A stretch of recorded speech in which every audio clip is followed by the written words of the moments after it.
Seperti apa latihan yang tergolong efektif? Oke, jadi dalam menilai efektivitas sebuah program latihan, tentu kita perlu mengetahui dahulu prioritas utama seorang individu saat ini itu apa? Apakah dia saat ini memiliki prioritas utama untuk lebih mengembangkan strength atau hypertrophy atau endurance dan sebagainya? Karena prioritas utama yang berbeda tentu akan menghasilkan perencanaan dan juga pelaksanaan program latihan yang juga relatif berbeda. Namun untuk dapat mempersingkat waktu, dalam video kali ini gue akan lebih membahas dalam hal menunjang potensi hypertrophy atau pertumbuhan massa otot secara jangka panjang dengan baik. Dalam konteks menunjang hypertrophy, prinsip yang berlaku akan tetaplah sama, baik dari awal kalian memulai sampai akhir, baik kalian masih tergolong pemula ataupun sudah bukan pemula, kalian wajib untuk melaksanakan atau menjalankan serta menunjang terus terjadinya prinsip progressive overload. Dengan kalian dapat menunjang prinsip progressive overload dari waktu ke waktu, secara kasar menandakan bahwa selama ini tubuh kalian telah memperoleh yang namanya adaptasi positif dari waktu ke waktu juga, yang dimana merupakan kunci krusial dan secara jangka panjang merupakan indikasi bahwa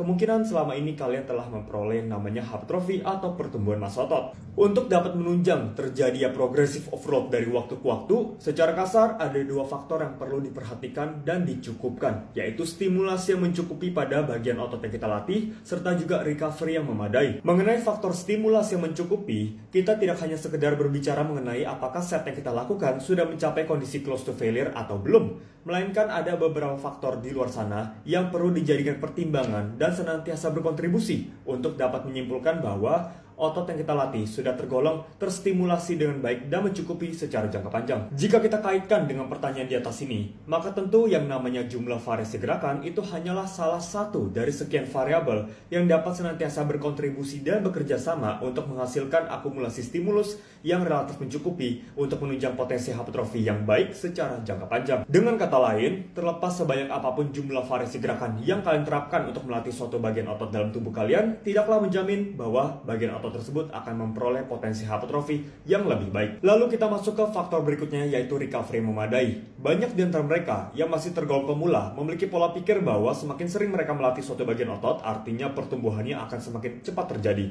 Namun pada kenyataannya seringkali yang dilihat adalah mereka banyak mengorbankan waktu recovery yang dibutuhkan, yang pada kenyataannya merupakan faktor yang krusial juga untuk kita dapat menunjang potensi hypertrophy secara jangka panjang dengan baik. Hal ini dikarenakan dengan kita memberikan recovery memadai setelah distimulasi secara cukup, barulah kita dapat menunjang potensi terjadi adaptasi positif dari waktu ke waktu, yang dimana merupakan kunci krusial untuk kita dapat menunjang potensi hypertrophy atau pertumbuhan massa otot. Cheers!